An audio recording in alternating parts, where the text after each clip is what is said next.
تازہ ترین ویڈیوز کے لیے چینل کو سبسکرائب کر کے بیل آئیکن اور آل نوٹیفیکیشن پر کلک کریں تاکہ آپ کو ملے ہر اپڈیٹ سب سے پہلے۔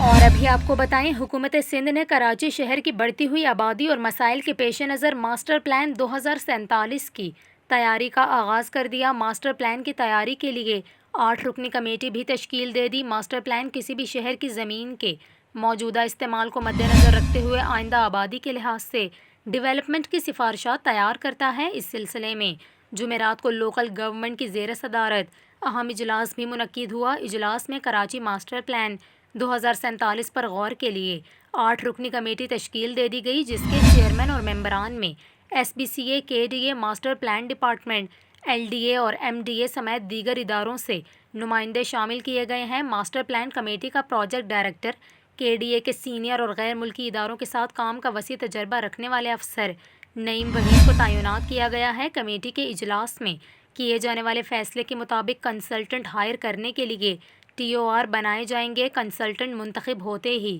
اس کی فیزیبلٹی اور ڈیزائن کی تیاری شروع ہو جائے گی۔ کراچی ماسٹر پلان کی تیاری پر لاگت کا تخمینہ 1 ارب 69 کروڑ روپے لگایا گیا ہے، جو ورلڈ بینک فراہم کرے گا۔